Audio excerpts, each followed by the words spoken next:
Your party, the ADC, has been in the news for a number of reasons. Many of them not too good because of the crisis, but the way politicians say whether it's crisis is a different matter entirely.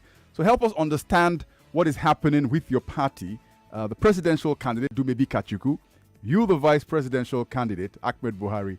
Will you be running for the elections on the platform of the ADC, or based on the stories we're hearing by the party that Dumebi Kachuku has been expelled from the party and is no longer a member of ADC? Help us understand what exactly is going on.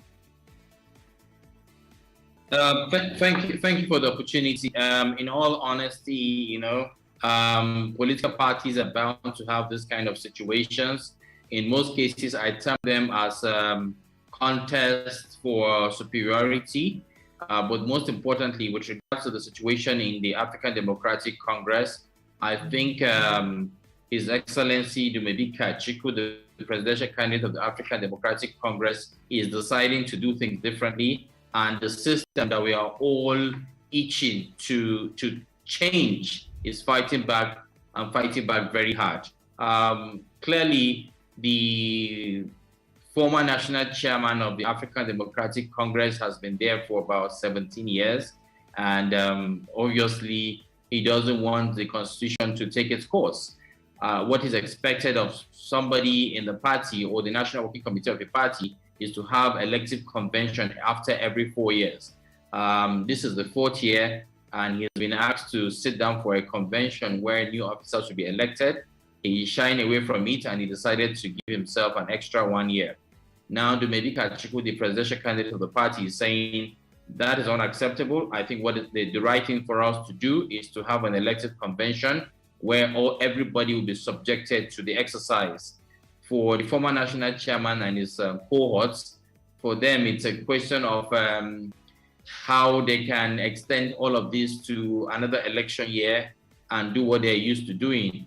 We're not going to let that happen. But one thing I have to say to Nigerians is that anytime you're trying to change illegality will fight back. And that is exactly what we're going through right now. But I assure you, in the next few days, all of it will be resolved.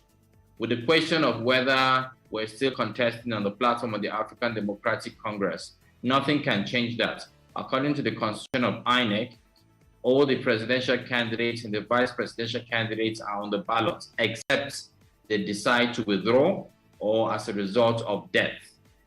Other than that, we're contesting in the 2023 general election, and we will ensure that the constitution of our party runs supreme.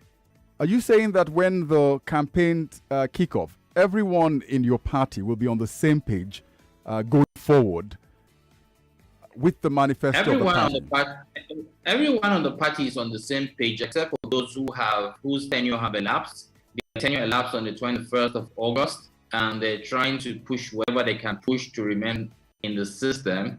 And we're saying that if your tenure expired on the 21st of August, what we should be talking about right now is arrangements to put together a national elective convention where new officers will be appointed into office to steer the affairs of the party.